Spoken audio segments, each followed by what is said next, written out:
قرآن سمجھ کر، قرآن دیکھ کر، قرآن کو نبی صلی اللہ علیہ وسلم کی زبان سے سن کر اس نے اسلام قبول نہیں کیا، تو اللہ پاک نے اسے دھمکی لگا دی کہ میں تمہیں جہنم کی چڑھائی چڑھاؤں گا۔ اسی طریقے سے ابو لہب 10 سال تک اسلام کو جھوٹا ثابت کر سکتا تھا، لیکن وہ ثابت نہیں کر سکا۔ اعوذ باللہ من الشیطان الرجیم، بسم اللہ الرحمن الرحیم۔ آج کی اس ویڈیو میں آپ کو بتانا چاہتا ہوں کہ ابو لہب اگر چاہتا تو پورے دین کو کچل سکتا تھا۔ ایک اپنے بیان دینے کے بعد وہ یہ ثابت کر سکتا تھا کہ قرآن مجید نعوذ باللہ جھوٹا ہے، کیونکہ سورہ مسد میں اللہ تبارک و تعالی نے ارشاد فرمایا کہ ابو لہب اور اس کی بیوی جہنم میں جائیں گے اور ساری زندگی کافر رہیں گے۔ اور سوچنے کی بات یہ ہے کہ اس صورت کے نازل ہونے کے بعد 10 سال تک ابو لہب زندہ رہا۔ وہ چاہتا تو وہ رک جاتا ایک سیکنڈ کے لیے اور پڑھ لیتا کلمہ شہادت اشہد ان لا الہ الا اللہ، اور ابو لہب یہ ثابت کر دیتا کہ قرآن مجید میں جو میرے خلاف آیات آئی ہیں کہ میں جہنم میں جاؤں گا، میں نے تو کلمہ پڑھ لیا ہے، لہٰذا تمہارا قرآن نعوذ باللہ جھوٹا ہو سکتا ہے۔ لیکن وہ کافر ہی مرا۔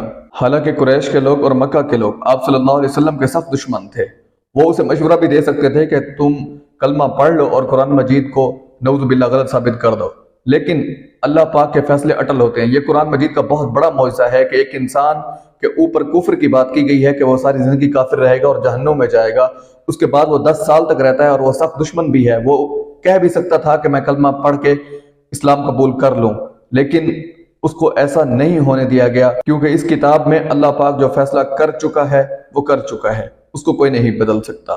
اسی طریقے کے ساتھ حضرت خالد بن ولید رضی اللہ تعالیٰ عنہ کے والد کا نام ولید بن مغیرہ تھا۔ ولید بن مغیرہ بہت بڑا عربی سمجھنے والا تھا، اور وہ کہتا تھا کہ جو مجھ سے زیادہ عربی میں جانتا ہے آئے میرے ساتھ ڈیبیٹ کرے۔ جب قریش مکہ نے، ابو جہل وغیرہ نے اسے کہا کہ تم بہت زیادہ جانتے ہو ہر چیز کے بارے میں، اچھی ڈیبیٹ بھی کر لیتے ہو، ہم ایک تماشا دیکھنا چاہتے ہیں اور تم محمد صلی اللہ علیہ وسلم کے پاس جاؤ اور جو وہ کتاب یا جو بھی وہ کہتا ہے کہ یہ آسمان کی طرف سے نازل شدہ ہے، تم اسے سنو اور اسے ڈیبیٹ کرو، اور پھر ہمیں پتہ چل جائے گا کہ وہ کیا واقعی سچا ہے کہ اس کی کتاب میں جھوٹ ہے۔ تو ولید بن مغیرہ آپ صلی اللہ علیہ وسلم کے پاس آیا، اس نے ڈیبیٹ شروع کی۔ جب اس نے اپنی بات ختم کر لی تو آپ صلی اللہ علیہ وسلم نے فرمایا کیا تم اپنی بات کہہ چکے؟ اس کے بعد آپ صلی اللہ علیہ وسلم نے سورہ فصلت، سورہ حامیم سجدہ کی پہلی آیات اس کے سامنے تلاوت کی۔ اس کے دل پہ اتنا اثر ہوا کہ اس نے کہا کہ محمد اب بس کرو، میں اس سے زیادہ اس کو نہیں سن سکتا۔ اور جب وہ اپنے قریش مکہ اور سرداروں کے پاس آیا تو اس کا چہرہ اترا ہوا تھا۔ انہوں نے کہا ولید تم ایسے تو نہیں کہتے جیسے تم واپس آئے ہو؟ تو اس نے کہا یہ کسی شاعر کا کلام نہیں ہے، وہ کاہن بھی نہیں ہے، یعنی نبی صلی اللہ علیہ وسلم کے اوپر جن بھی نہیں اترتے، ایسی تو کوئی بات نہیں ہے، کیونکہ وہ ہمارے سامنے پلا بڑا ہے۔ اس کے بعد ابو جہل کے ساتھیوں نے کہا کہ کیا تم بھی کلمہ تو نہیں پڑھ چکے، اس کے بعد مان تو نہیں چکے؟ اس نے کہا نہیں، میں مانتا نہیں ہوں، کیونکہ وہ شاید وہی باتیں ہیں جو پہلے لوگ باتیں کرتے تھے، جو پہلی کتابوں میں باتیں کی جاتی تھی۔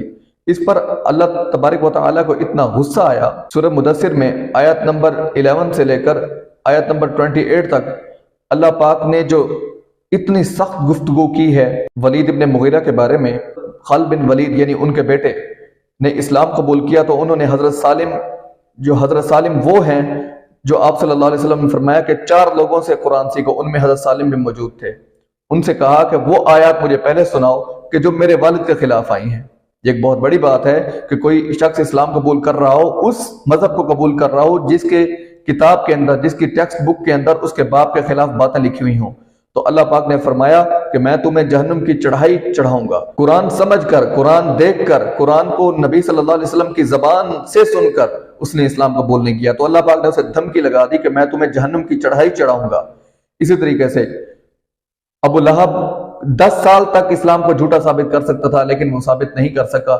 انشاءاللہ نیکسٹ ویڈیو ملتے ہیں۔ جزاک اللہ، السلام علیکم۔